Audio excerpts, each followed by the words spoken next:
Olá, Salto para o Futuro está entrando no ar pela TV Escola.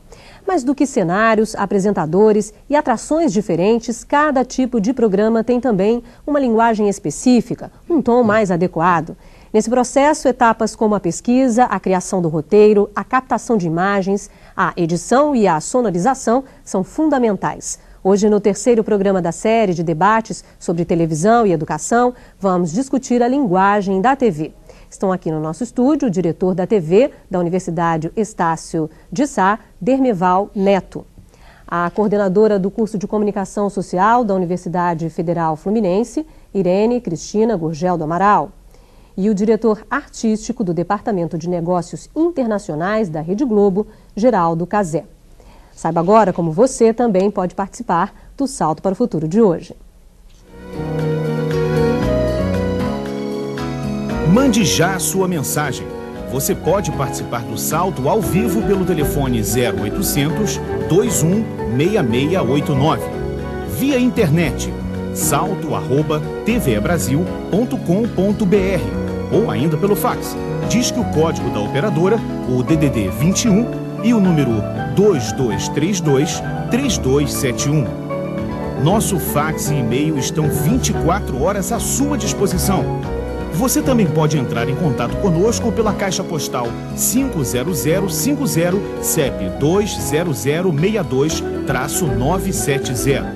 Envie suas perguntas, relate suas experiências. Participe! Bom, primeiro, obrigada pela presença de vocês e eu acho que a gente pode começar o debate de hoje com a questão que vai nortear esse programa, que com que linguagens se faz essa TV. Dermeval. Boa noite a todos, é uma honra estar aqui e também me sinto muito honrado de estar aqui junto com o Geraldo Cazé, um mestre da televisão, um mestre da linguagem da televisão, com quem nós todos tivemos a oportunidade um pouco de entrar nesse fascinante mundo aí das linguagens da televisão. Veja só, eu acho que, qual é a sua pergunta, com que linguagem se faz a TV, que é o tema do programa de hoje. Eu acho que, basicamente, a televisão fala uma linguagem, que é a linguagem da televisão. Eu acho que a televisão fala televisão. Ela tem uma linguagem própria, que evidentemente se constitui da síntese, da soma e da conjugação de vários recursos, né? Eu acho que a televisão trabalha com recursos para construir uma linguagem. Eu acho que a TV fala a TV, né? Quer dizer, esses recursos são os mais diversos, né? A câmera, o enquadramento, o movimento da câmera, o som, a luz, a cor, né? As lentes, né? Quer dizer, todos esses recursos técnicos que a televisão dispõe, os recursos artísticos que ela dispõe, fazem com que ela construa uma linguagem. Eu acho que existe a linguagem da televisão, né? Que é uma linguagem que a partir de vários códigos, né? De vários códigos, quase que da construção de uma gramática, né? Ela consegue estabelecer essa comunicação, né? E eu acho que a eficácia dessa comunicação está exatamente na possibilidade do outro lado, o receptor, também dominar esse código. No momento em que esse código passa a ser comum entre quem faz e quem recebe, aí você consegue a eficácia da comunicação. Eu acho que quem usa, a televisão que usa bem a sua linguagem, faz uma boa televisão. A televisão que não usa bem a sua linguagem, não faz uma boa televisão. Então eu gostaria de como primeira colocação, trazer para o singular a sua pergunta. Eu acho que ela fala uma determinada linguagem, que é a linguagem dela. Ok, Irene, suas considerações sobre com que linguagem se faz a TV? Eu concordo com o Dermeval que a TV tem uma linguagem, mas ela se apropria de todas as linguagens para usar essa linguagem. E até hoje se busca a linguagem ideal da TV. A TV ainda não encontrou, quer dizer, ainda está engatinhando nessa linguagem. Ainda bem, porque se tivesse uma linguagem fechada, a gente estava perdido. Mas o ideal é você entender essa linguagem que é gestual, que é sonora, que é visual, enfim, que ela tem todos os atrativos de todas as outras linguagens num veículo, mas que hoje ela se depara com uma questão. Ela mostra uma verdade, ela conta histórias de vida, ela traz mercadorias, ela está se discutindo, ela está entre a informação que não deve ser vendida e a mercadoria, né? Ela tem uma rapidez do imediatismo que não deve ser essa primeira impressão, a sensação, e ao mesmo tempo tentar recolocar os fatos como eles aconteceram. Então hoje essa linguagem toda está sendo discutida para um conteúdo que é passado. Quer dizer, é muito interessante ver que hoje a TV está num estágio que todo mundo que discute TV, quem vê TV, em todas as etapas discute a forma em relação ao conteúdo. Quer dizer, vamos de que forma trazer essa linguagem para que esse conteúdo seja visto pelo maior número de pessoas, entendido e da melhor maneira possível. Quer dizer, então a crítica está presente em todos os momentos, claro que para tentar melhorar essa linguagem. Eu acho que isso hoje é uma coisa muito boa que está se discutindo dentro da televisão, que eu acho que até pouco tempo não se discutia. Geraldo, por gentileza. Bom, o que foi falado aqui me lembra que a televisão ainda está aprendendo a falar. Ela ainda não tem uma linguagem própria. Ela está criando a sua própria maneira de falar, porque é uma coisa dinâmica, a maneira como a televisão expõe a sua maneira de falar. Ela vai expondo gradativamente, vai modificando numa dinâmica. Se você pegar um programa de 50 anos para cá, a maneira como se falava em frente a uma câmera de televisão era completamente diferente de que hoje, como nós estamos aqui falando um com o outro. Nós tínhamos uma posição muito diferenciada, até a parte gestual. Eu, quando recebi esse convite que me honrou muito, eu observei que existiam algumas coisas. Não deve se vestir com a camisa listada, porque vai ter uma reverberação, não deve fazer isso. Uma série de coisas que participam dessa própria linguagem da televisão, que não é verdadeira. Né? Porque isso é a mesma coisa de você não mostrar o microfone que está na sua lapela quando você está fazendo televisão. É você não mostrar que você está num estúdio quando você sabe que é um estúdio de televisão. Então, todos esses elementos é que criam para o público essa coisa quase ficcional, de uma linguagem ficcional em relação à expressão do que seja a televisão. Você acha que o público diferencia isso, sabe? Mas é óbvio que diferencia. Que é um estúdio, que estamos num... A deformação é tão grande em relação ao profissional e em relação ao que ele faz, que uma ocasião eu estava fazendo uma gravação no Maracanã, cheio, completamente lotado, e íamos fazer uma cena entre dois atores, evidentemente. Então, simplesmente, o assistente de estúdio disse silêncio, pediu silêncio dentro do Maracanã. Porque tinha uma deformação dentro da maneira como ele tinha que expor a linguagem dele para o público, que ele criou uma forma que ele imaginava que não pode mostrar o microfone, não pode mostrar a câmera. Essa linguagem que nós passamos para o público, para a audiência, né? Hoje você, quando está diante de um ecrã de televisão, né? Você percebe, né? Até você chegar à parte de dramaturgia, em que a ficção é tão forte que cria uma espécie de realismo, que é uma outra maneira de falar, uma outra linguagem, porque nós estamos aqui muito pensando, eu pensei aqui que nós estamos conversando muito a respeito da exposição da parte de jornalismo, que é completamente diferenciada. A televisão tem uma linguagem tão diferenciada em todos os seus segmentos, que cada maneira é como uma mãe que, quando você chega diante de um bebê, todo mundo fala tati-bitati. E eu não sei porque até hoje a criança não tem nada a ver com aquela coisa horrorosa, e vai bibi, babá, não é? E a verdade é que, conforme você vai evoluindo, a dinâmica da televisão é a mesma coisa. Tem um momento que está se falando para bebê, outro momento nós estamos falando para um adulto, outra maneira de falar com um idoso. Essa quantidade de maneiras de falar estão dentro de uma evolução. Nós estamos aprendendo a falar a cada momento na televisão.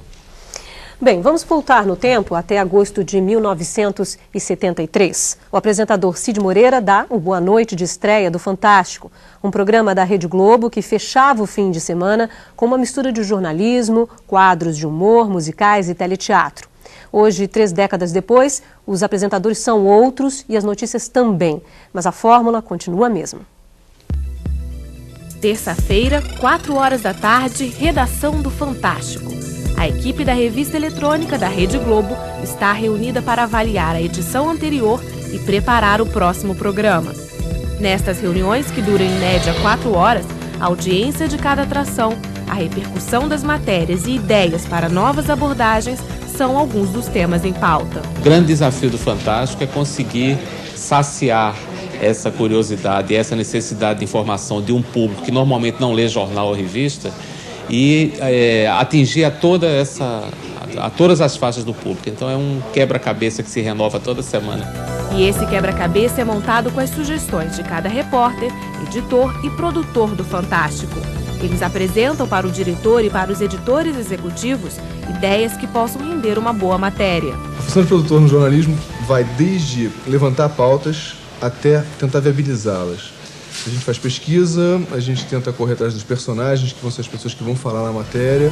Enquanto parte da equipe discute as próximas pautas, Zeca Camargo, editor e um dos apresentadores do programa, explica o que diferencia a linguagem das reportagens apresentadas no Fantástico das matérias dos outros telejornais da emissora. A gente já tem uma estrutura de matéria, como a gente fala, né? Ela é uma matéria para ser boa no Fantástico, chamar atenção, ela tem que ter, para começar, ela tem que ser uma boa história. Tem que ter belíssimas imagens. O trabalho do repórter cinematográfico é fundamental para a gente.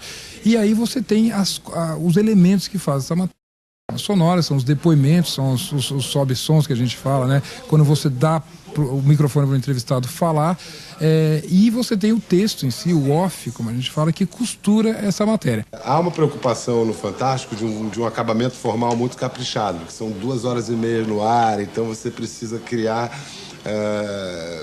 mecanismos de chamar, de despertar de novo a atenção do espectador de tanto em tanto tempo. Este é o cenário do Fantástico. É aqui que Pedro Bial, Glória Maria, Zeca Camargo e Renata Ceribelli se revezam na apresentação do programa. Uma revista eletrônica de 30 anos que repete a mesma fórmula: entretenimento e informação. O cenário é virtual, quer dizer, a gente não tem um cenário físico. A única coisa física é a bancada e aquele outro banquinho. O resto que você vê no cenário do Fantástico é tudo de mentira, tudo criado pelo computador. Microfones e luzes ajustados. Os apresentadores leem o texto para adequar a locução. Começa a gravação das cabeças, que são as participações dos apresentadores antes de cada atração. O fim de semana está terminando. Nada melhor do que se despedir do domingo com muito humor. E isso sempre foi uma marca do Fantástico. Nesse DVD especial Humor, você vai ver que nesses 30 anos, o programa desfilou uma galeria de personagens impagáveis, interpretados por artistas que tinham uma única missão: fazer o seu domingo à noite mais alegre. O que é o Fantástico? É uma mistura radical de humor, entretenimento, informação, denúncia, esporte, música. Tudo que você possa imaginar, existe lugar no Fantástico. O Fantástico está no ar e vai homenagear um artista que deixou sua marca registrada na arte brasileira. Boa noite! Bom, Dermeval, porque você dizia antes, na abertura aí do seu debate, que é importante que essa mensagem seja entendida por esse espectador, que essa troca realmente aconteça, né? Que não fique só alguém transmitindo uma mensagem, que do outro lado tem alguém não entendendo aquela mensagem. A gente acabou de ver aí os bastidores, um pouco dessa linguagem de um programa como o Fantástico, que está há 30 anos no ar, que tem uma audiência considerável. Por que você acha que é importante, por exemplo, então, o professor trabalhar um pouco mais esse programa ou, de repente, levar para a própria sala de aula e discutir essa linguagem, essa estrutura, os bastidores? Porque muita gente imagina que televisão se faz com 1, 2, 3 pessoas, e ali a gente viu uma equipe enorme, não só de jornalistas, de outros profissionais, porque o Fantástico também tem entretenimento. Como é que você vê essa questão? Olha, eu acho que é interessante, quer dizer, essa coisa de que a televisão, ela na frente vem o conteúdo, né? O conteúdo vem na frente, né? Agora, atrás do conteúdo tem toda essa preparação de como é que você vai tratar aquele conteúdo, como é que você vai passar aquele conteúdo, como é que você vai informar. O conteúdo não está solto, ele é tratado, quer dizer, uma coisa é você pensar a televisão e colocar o foco sobre o que a televisão está falando, o que a televisão está mostrando. Outra coisa é você pensar como é que a televisão está falando disso, como é que ela está tratando disso. Eu acho que o que e o como são indissociáveis. Um não existe sem o outro, né? Não basta você discutir hoje o que a televisão está mostrando, qual é o objeto da televisão. É fundamental todos nós, os professores, estarem atentos de como é que aquele assunto está sendo tratado, né? E questionar, inclusive, essa forma de tratamento do tema. O tema pode ser tratado desta forma, mas pode ser tratado de outra forma e de mais outra forma, né? Então, essa questão de você ver uma notícia num telejornal, depois você faz um exercício, busca um outro telejornal, busca um terceiro telejornal, você vai poder ver a diferença no tratamento e na forma de construção desse tema, né? O que a televisão tem uma certa determinação em colocar coisas assim como verdade absoluta, né? E naturalizar aquele fato. O fato é assim, né? As coisas são assim, né? Há uma certa tendência de simplificar e de tentar banalizar as coisas e apresentá-las de uma única forma. Então, eu acho que é importante, diante da questão da televisão, quer dizer, o espectador, o receptor, o professor, ele está atento com relação a essa questão. O fato está apresentado de uma determinada forma. Existe uma articulação de linguagens, de formas, de recursos que encaminham aquele fato para que ele seja observado naquele ângulo, naquela linha, naquele ponto de vista. E existem outros pontos de vista, outros ângulos que devem ser buscados e pensados. E discutidos, né? Irene, a Tânia Colodetti, Duque de Caxias aqui do Rio de Janeiro, obrigada, Tânia, mais uma vez, diz o seguinte, como ela destaca uma parte do texto, que é do texto de hoje, que é do Dermival, que o jovem se reconhece mais pela imagem e linguagem da TV do que dos recursos utilizados pela escola, a instituição a qual ele frequenta. Não sei se faz referência ao seu texto, é a página 21. Com base nesta argumentação, queremos saber como competir com este instrumento tão grandioso e poderoso, aonde a escola continua errando. Pois é, o problema é que não precisa competir, trabalha com ele, né? Porque o problema é exatamente esse, não é a escola ou a televisão, né? Vamos trabalhar com ele. Eu acho que, deixando todas as perversidades do lado, pega esse jovem, vamos fazer TV. Eu acho que é um bom exercício, pega ele para fazer TV. Todas as televisões comunitárias, televisões locais que surgiram assim, as pessoas se apropriando da linguagem e começando a fazer. É claro que não vai, no momento, conseguir acertar a luz ou o enquadramento e tal, mas mesmo isso vai ficar interessante. Você vê hoje a estética, não é mais aquela estética toda certinha, arrumadinha, né? E principalmente nos programas jovens de música ou de assuntos de juventude. Então, eu acho que é uma boa dica, pega um vídeo, uma TV caseira, vamos fazer um vídeo, eles vão dizer qual é a pauta, qual é o assunto que eles querem, como eles vão encaminhar esse assunto, vão fazer uma ficção, vão fazer um telejornal, vão fazer uma coisa documental, o que eles querem fazer com isso? Vamos mostrar que a escola também não está trabalhando contra, nem competindo com a televisão, mas que sabe fazer. Os programas Atitude.com e Observatório da Imprensa têm públicos específicos. Depois do intervalo, vamos conhecer melhor as linguagens dessas duas atrações. Até já.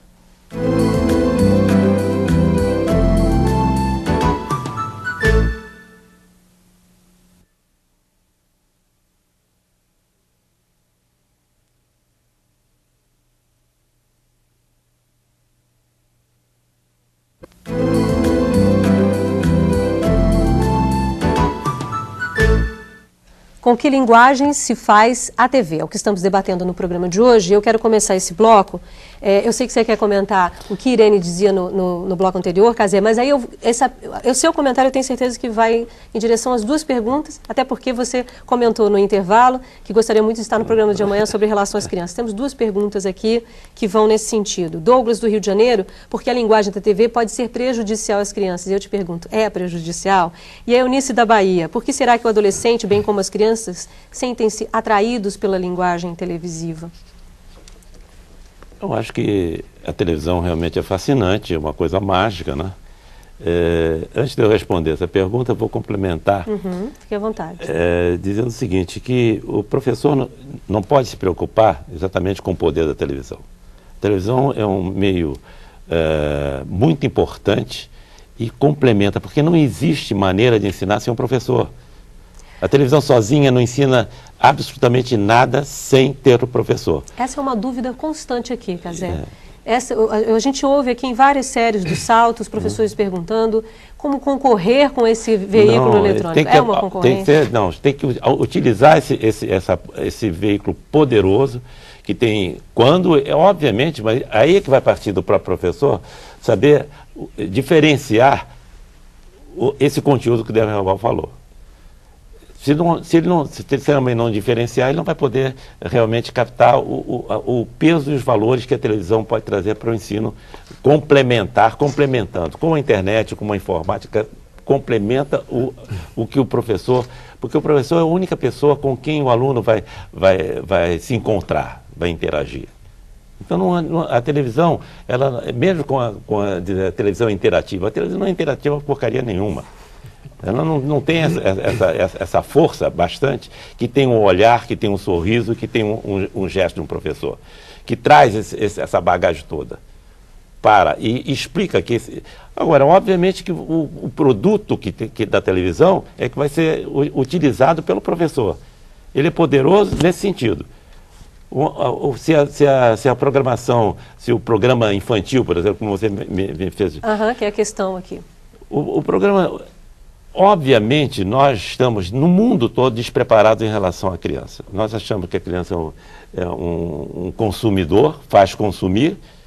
No entretanto, não cuida bem da criança na televisão. Nós não cuidamos bem da televisão. Procuramos cuidar. Evidentemente, as pessoas têm um grau de responsabilidade, algumas pessoas, alguns produtores, mas nem sempre alcançam esse objetivo. Primeiramente, porque... existe essa maneira de fazer programa para a criança, tem que ser feita por pessoas que saibam ter o diálogo com a criança. Mas você acha que chega a ser prejudicial, como é a pergunta aqui? Chega a ser prejudicial? Em certos momentos ela é prejudicial. Em certos momentos ela é prejudicial. Mas todas as pesquisas levam, porque depende muito do núcleo familiar, a essa questão. Muito do núcleo familiar. Uma criança assistindo televisão, se você der uma opção a ela deixa a televisão. Acontece que ninguém dá essa opção. Pela própria modificação e a nossa sociedade não permite isso em determinado momento. A criança fica diante de uma televisão, mas não tem possibilidade dela receber uma opção para modificar. Um garoto que esteja sentado em frente à televisão, assistindo o que seja, que eles detestavam programas de desenhos japoneses, e de repente chega um outro menino e diz, vamos jogar bola, ele vai jogar bola. Isso você não tem a dúvida. Então, ela é prejudicial se você realmente pendura essa criança diante da televisão. E, Cazé, hoje, inclusive, a gente está vendo um quadro até piorado, porque hoje as casas têm mais de um aparelho de televisão. Exatamente. E hoje bota a televisão no quarto da criança. Nós mostramos ontem exatamente um aí, exemplo assim. Para não atrapalhar o que eu estou vendo aqui na sala, fica lá e vê. É a comodidade. Isso quando se fala é babá eletrônica, essa coisa não é babá eletrônica, não. É burrice da própria sociedade e do núcleo familiar. Que por conforto, obviamente, isso está acontecendo porque houve uma modificação no comportamento da sociedade. De pai e mãe, de terem que se afastar, isso criou... É por isso, então, que a escola é fundamental agora, nesse momento. A escola é fundamental nesse momento. Bom, agora vamos conhecer a estrutura e a linguagem de dois programas da Rede Brasil. Um voltado para jovens e outro para jornalistas, estudantes de comunicação e interessados na mídia. Vamos conferir. Atitude.com, programa feito para jovens. Na equipe são 7 profissionais que trabalham num clima bastante agitado para colocar a atração da Rede Brasil no ar ao vivo de segunda a sexta. Ele já entrou numa mecânica de repetição, certo? Essa mecânica de repetição é o formato, o esqueleto do programa, que basicamente hoje é um assunto de discussão, musicais nas duas pontas, matérias e intervenções gráficas, interatividade por 0800 e e-mail. Geralmente são 4 câmeras, uma de mão, 2 em pé e uma no geral. Só que lá dentro já é uma coisa muito já rotineira, como já são 4 anos, a gente meio que já inventou uma mecânica de repetição, assim, que a gente sabe o que tem que fazer, a gente sabe que tem que fazer um programa diferente, mas dentro daqueles moldes que já vem sendo estipulados ao longo dos anos. Bem antes de ouvir no ponto eletrônico o aviso de que o programa está no ar, o apresentador Léo Almeida repassa o roteiro do dia. No camarim ele troca de roupa. Já no estúdio, ele relaxa brincando com o cinegrafista e com a coordenadora de produção. Pensar os temas na reunião de pauta, a gente sugere as pautas e ela aprova ou não. Depois eu coordeno, divido a equipe, quem vai fazer o quê. Eu também faço parte disso, também ligo, também produzo. O programa começa e a agitação aumenta. Todo mundo ligado nessa sala chamada de switcher ou corte. E no palco, Léo comanda a atração.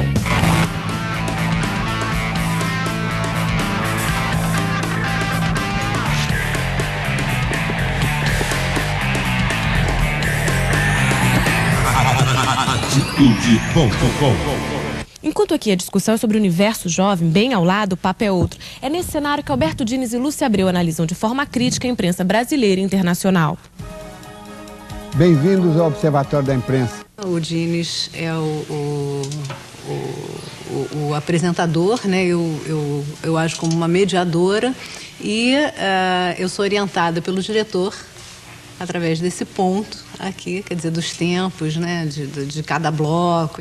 Mas para que o observatório seja apresentado todas as terças-feiras, a equipe se reúne para escolher os temas dos programas e para avaliar como os diversos veículos de comunicação cobriram os fatos recentes. O assunto é escolhido em função da sua capacidade de gerar um debate, um confronto esclarecedor, porque a nossa função é esclarecer, é fazer pensar. Na realidade, o programa ele vai se modificando da terça para quarta, da quarta para quinta, da quinta para sexta, e ele só chega a um espelho final, a um formato final, na terça-feira, 2, 3 horas antes do programa ir ao ar. Acompanhando o Observatório da Imprensa pela internet ou pela televisão, você nunca mais vai ler jornal do mesmo jeito.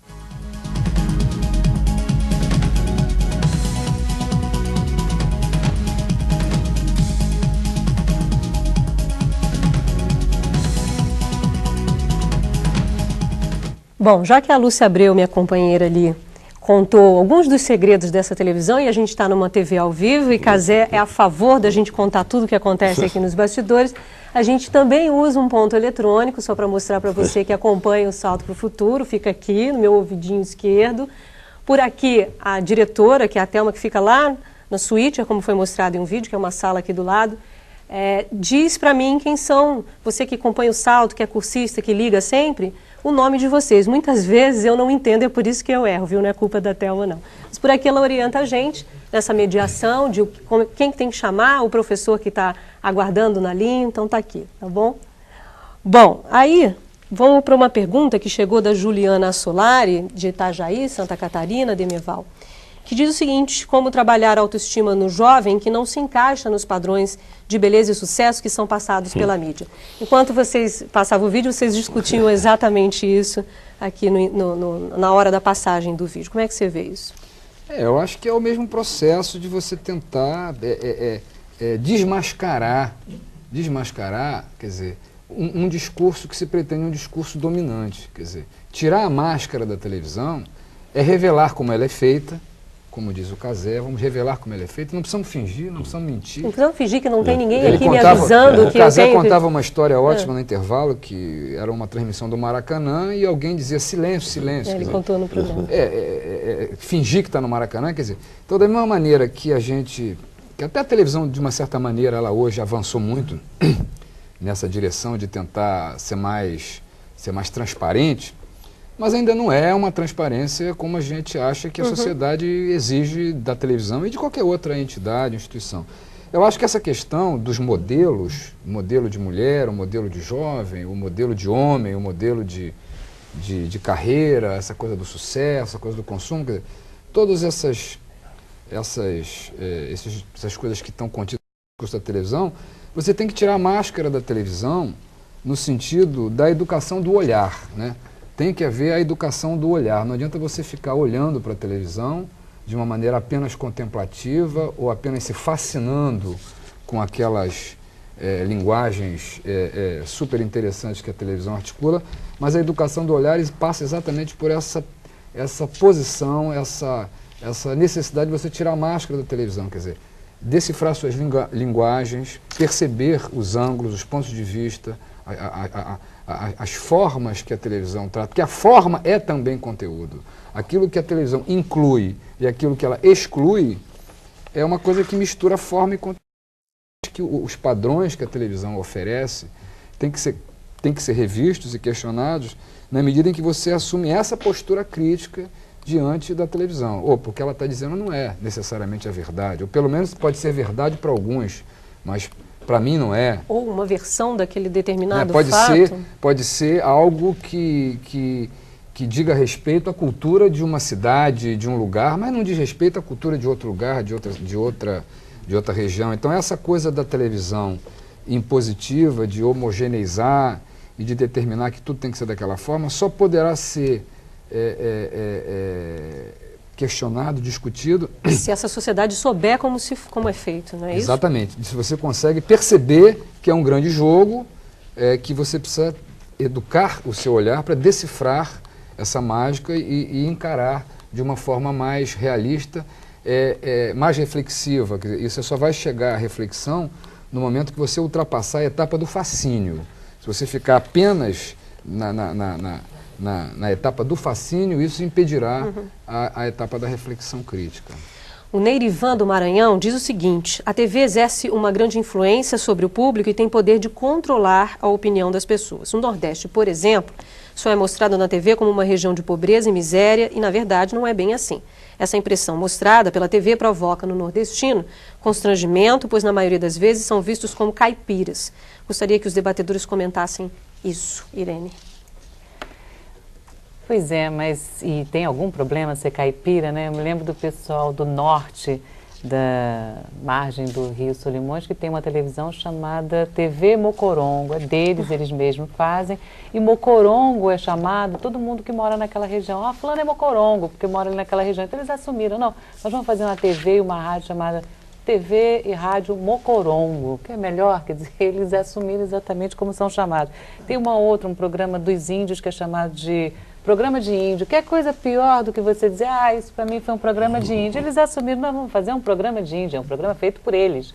Então, eles se mostram, eles se veem, eles dizem como querem tratar dos seus assuntos. Então, isso é muito bom. Você levanta, inclusive, a autoestima que você estava falando na pergunta anterior, porque se dizer para um jovem, peraí, vamos criticar primeiro, vamos aprender a ter um outro olhar, não vai aumentar a autoestima dele imediata, que é o que ele quer, porque o jovem quer para ontem, né? Então, eu acho que assumir isso e fazer é muito melhor. Quer dizer, os programas nordestinos, está errado, a TV tem que regionalizar, tem que fazer, não adianta ficar mostrando como o diferente, olha aqui o macaquinho na jaula, não é isso.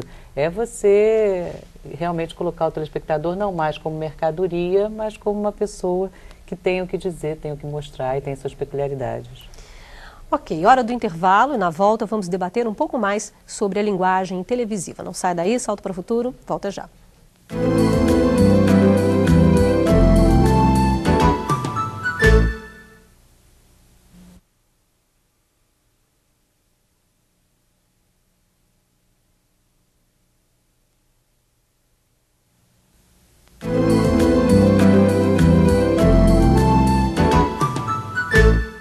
Com que linguagem se faz a TV? Esse é o tema do Salto para o Futuro de hoje.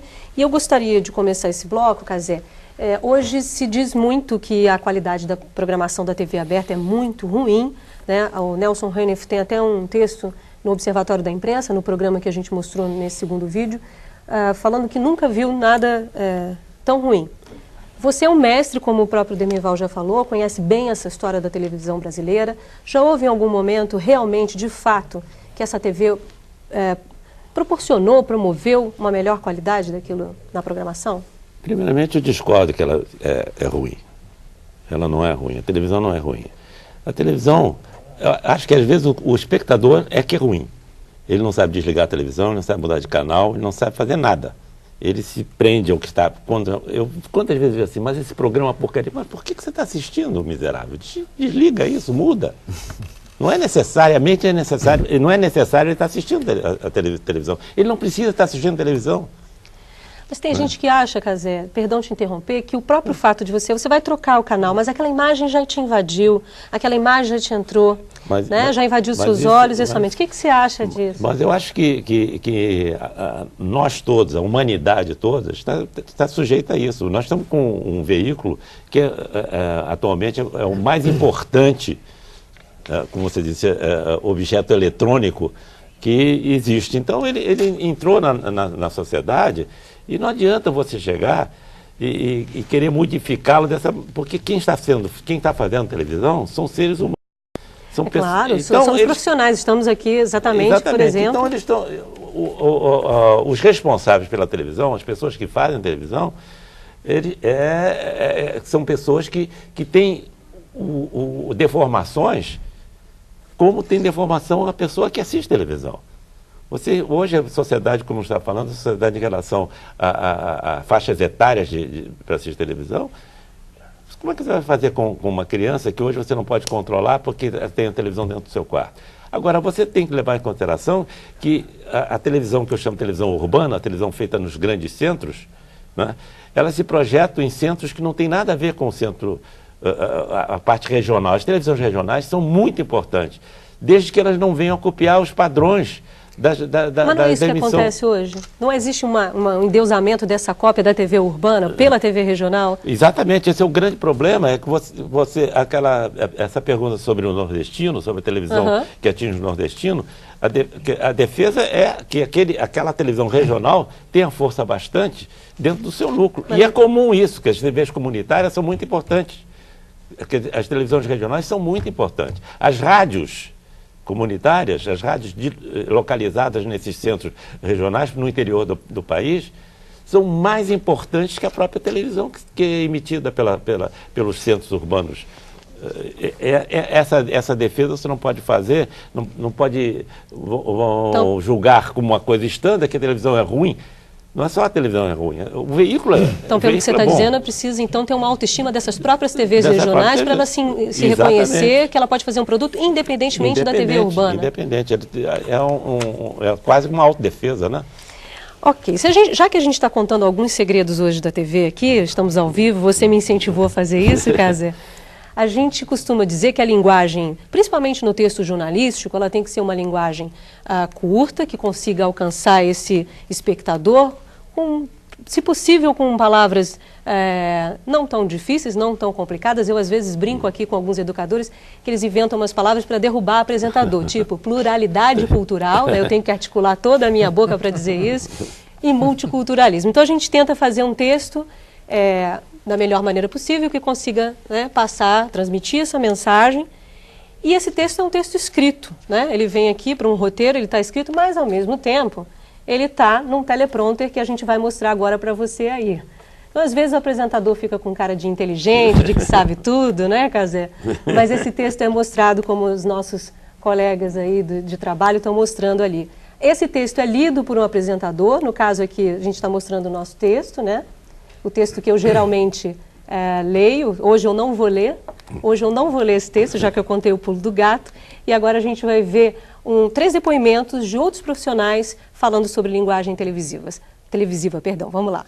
A roupagem, a linguagem que é usada numa determinada notícia é mais determinante, às vezes, do que o próprio conteúdo daquela notícia. Eu acho que as pessoas aprenderam, você falou uma coisa legal, as pessoas aprenderam a falar para a televisão, até meio editarem as próprias vozes, a forma como fala. Já sabe que uma frase curta, bem dita com mais ênfase, vai ter mais chance de sair. O Fantástico é um programa bastante específico nessa linguagem, justamente, né? Porque você tem um jeito de contar histórias que é mais solto, você tem mais tempo, né? Num jornal normal, só para dar uma ideia, você tem uma matéria de 1 minuto e meio, às vezes uma grande matéria tem 2 minutos e pouco. No Fantástico você tem esse elemento fundamental para contar uma reportagem na televisão, que é tempo. Então você pode ter matérias de 5, 6 minutos.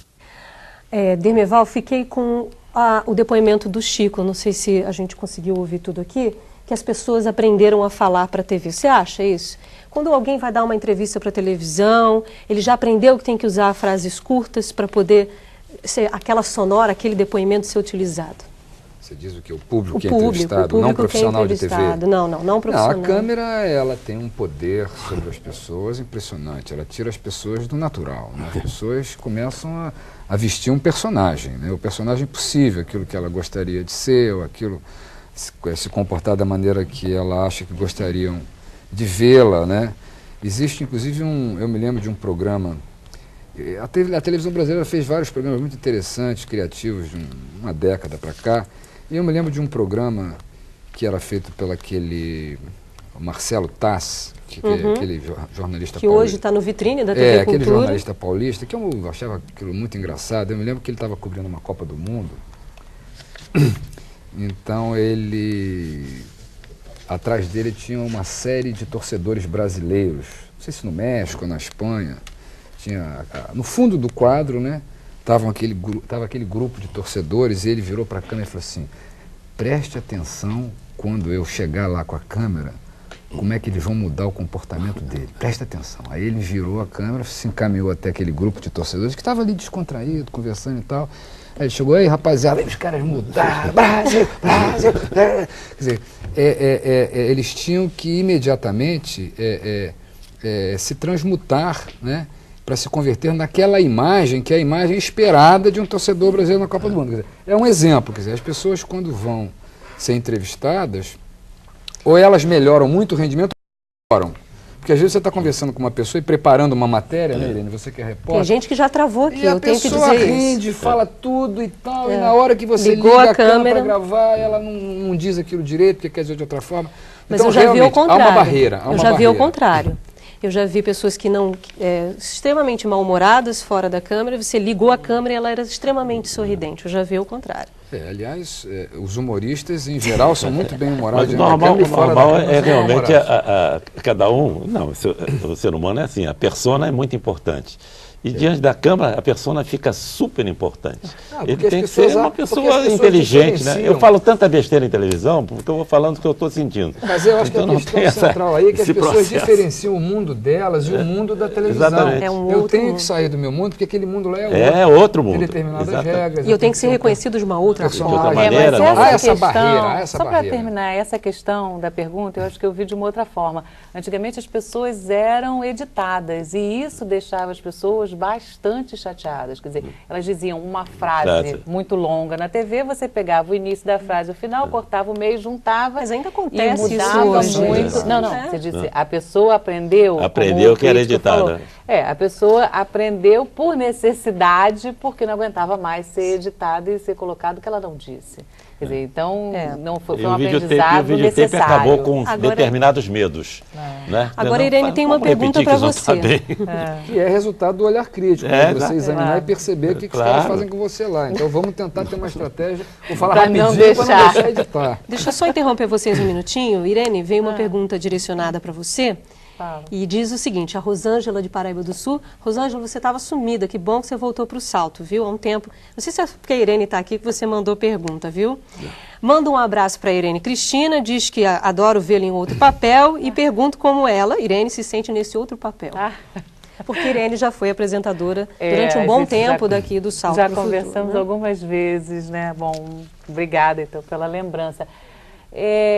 Bom, papel, cada dia a gente está num papel diferente. Na realidade, eu faço televisão, quer dizer, ou eu estou fazendo, né, como repórter, ou eu estou dando aula de televisão para os meus alunos, ou a gente vai trabalhar no que é possível na hora, né? Projetos a gente tem, são outros. O meu projeto, por exemplo, é discutir essa televisão, descobrir essa linguagem, ver o que está errado, como é que a gente vai mudar, que nova televisão a gente pode fazer, né?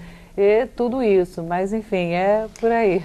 Voltando um pouquinho que vocês estavam discutindo, eu queria passar um pouco para o Cazé. O Antônio José do Maranhão, Cazé, pergunta por que a TV brasileira influencia tanto as pessoas a mudarem sua forma de agir, como deu o exemplo aqui, Dermeval.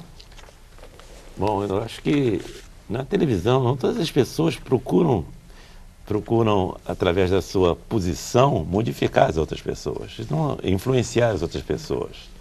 Né?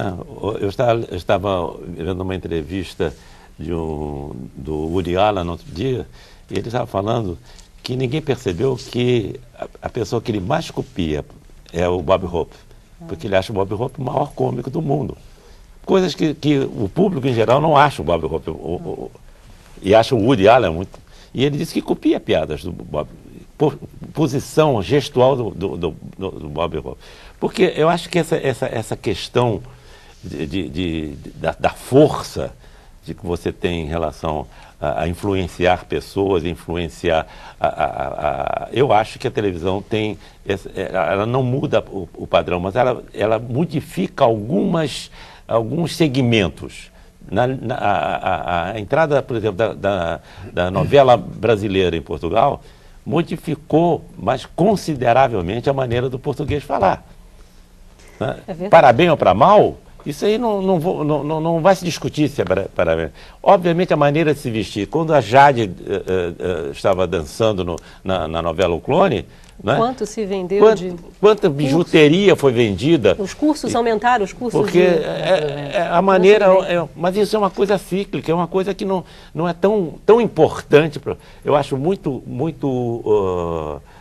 desgastante para um profissional de televisão é saber que o que ele está fazendo está influenciando mal um determinado núcleo. Isso sim, isso você se sente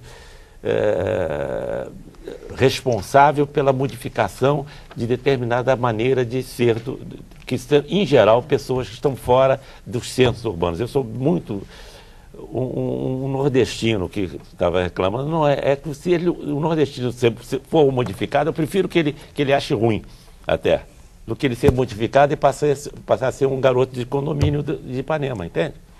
É muito melhor que ele continue a ser, que ele tenha a sua autoestima e considere que eu sou nordestino, e daí?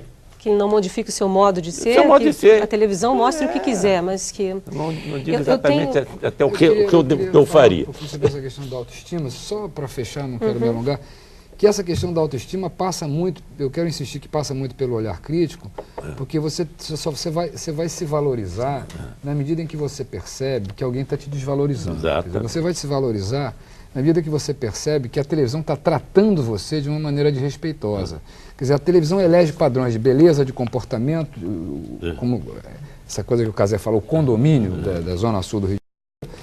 E o que não cabe dentro dessa forma, a televisão discrimina, ela trata com preconceito, ela trata como exótico, como pitoresco, como, enfim, cria várias categorias que estigmatizam, então vira um estigma. Se você não é capaz de romper com esse estigma, você não vai valorizar o seu pedaço. Por que você acha que ela faz isso? Essa é a grande questão. Como disse o Cazé antes... Porque ela, para ter grande audiência, ela tem que homogeneizar o máximo. Os próprios profissionais que estão lá dentro são pessoas como nós, que vivem dentro dessa sociedade. O que acontece? Esses profissionais não revêem suas práticas, não pensam, não discutem nessa sociedade também, não se sentem dentro dessa sociedade? O processo de fazer televisão, ninguém melhor que Geraldo Cazé para falar disso, é um processo industrial muito complicado.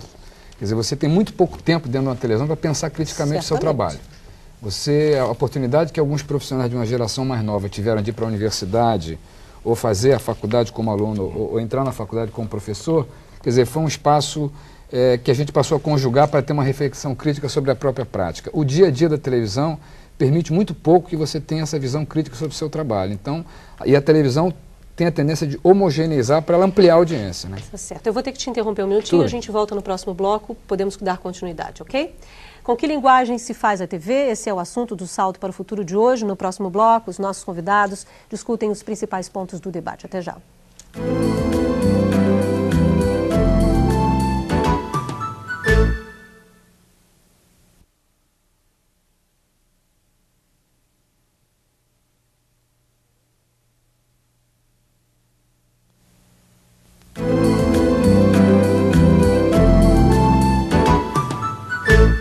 Com que linguagem se faz a TV? É o que estamos discutindo no programa de hoje. Este é o último bloco, agora os nossos convidados fazem as suas considerações finais. E eu quero começar pelo Dermeval, que fazia aí um encaminhamento de uma discussão e eu precisei te interromper. Não, tudo bem. Eu só estava querendo dizer que a prática profissional, em todas as áreas, mas na área de comunicação, ela é uma prática de muito estresse, a gente trabalha muito com a emoção. Essa coisa da comunicação é um processo que a gente mergulha de cabeça, quer dizer, a gente confunde a nossa vida privada com a nossa vida profissional, a gente tenta ser inteiro, integral no que faz. Isso faz com que a gente, muitas vezes, perca um distanciamento crítico sobre o que a gente está fazendo e repense para não chegar no ponto que o Cazé citou, de às vezes você se sentir responsável por um dano cultural que você está participando. Então, eu acho que no jornalismo, na televisão, quer dizer... E existe também existem também normas de funcionamento das grandes empresas que procuram fazer com que o profissional seja produtivo e apenas produtivo, né? E menos crítico ao processo de trabalho. Então, É uma questão complicada. Eu acho que isso tudo resulta, muitas vezes, num trabalho pasteurizado, num trabalho homogeneizador, um trabalho que não é um trabalho que tem a capacidade de produzir diferenças, espírito crítico e tudo mais. Obrigada, Demerval. Irene? Pois é, até para pegar esse gancho do Demerval, por que isso acontece, né? A minha dúvida hoje em dia é que a televisão nem está mais preocupada com essa influência toda, não está mais querendo influenciar ninguém. Na televisão, os telespectadores hoje são tratados como mero consumidores.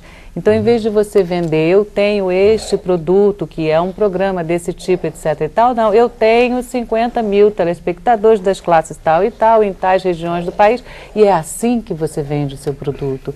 Então, essa é a preocupação, quer dizer, de telespectadores que deveríamos ser interativos, deveríamos estar discutindo, tendo um controle social da televisão, até criando um código de ética, o que deve ou não ser tratado e como a gente está nivelado a uma mercadoria, e esse é o grande perigo do momento. Cazé, eu queria suas considerações finais e queria também, se possível, que você falasse um pouco, porque você sendo diretor artístico de uma emissora como a Rede Globo, como é que se pensa, por exemplo, a programação como um todo? Porque muitas vezes a gente vê no noticiário, a gente estava em plena campanha de desarmamento, a gente vê notícias sobre desarmamento, mas ao mesmo tempo, num horário mais tarde, você vê um filme em que armas são mostradas, muitas vezes, na própria novela, às vezes aparece alguém armado ou não. Como é que essa programação é pensada? Isso é levado em consideração? O Demerval falou uma coisa muito justa a respeito da televisão em si, da questão mercantil, da maneira como é feita uma grade de televisão. Basta dizer, preencher 24 horas de televisão, com vários produtos, você não consegue. Eu só posso dizer o seguinte, você, quando vai ao teatro, o que é que você faz? Você vai, procura a peça que você vai assistir, procura saber a crítica, você não vai gratuitamente, né? E tem uma vantagem, você sai no meio, se você não gostar, ou vai e vai embora, não é isso? Cinema você faz a mesma coisa, você vai saber ver os críticos todos, as colunas, o bota estrelinha, o bota 3, aí você escolhe, bom, você vai e sai no meio, se você não gostou. Televisão, você pode desligar, não sai no meio, desliga, ou muda. No cinema você não pode mudar, você não vai sair de um cinema para entrar no outro cinema para continuar a assistir outro filme, exato? Televisão você ainda pode fazer isso. Mas tem gente que é fiel a uma emissora, cara. Pois é, então o fato de uma televisão como a TV Globo, que é uma potência e tem um grau de produção talvez o maior atualmente no mundo, tem o centro de produção é extraordinário, ela produz uma quantidade de programas muito grande. Obviamente, por mais que você queira fazer, ela tem que ser quase que universal em relação ao público. Ela tem um público muito diversificado e você não pode modificar essa maneira de fazer televisão. Obrigada. Bom, Demerval Neto, diretor da TV da Universidade Estácio de Sá. Irene Cristina Gurgel do Amaral, coordenadora do curso de Comunicação Social da Universidade Federal Fluminense. E Geraldo Cazé, diretor artístico do Departamento de Negócios Internacionais da Rede Globo. Obrigada pela presença de vocês. Bom, Salto para o Futuro de hoje se despede agora. No programa de amanhã, a TV feita para o público infantil vai estar em discussão. Eu espero por você, a gente se vê, mas como hoje a gente fez tudo um pouquinho diferente, o nosso encerramento também vai ser diferente. A gente vai dar boa noite para toda a nossa equipe aqui do Salto para o Futuro. Obrigada.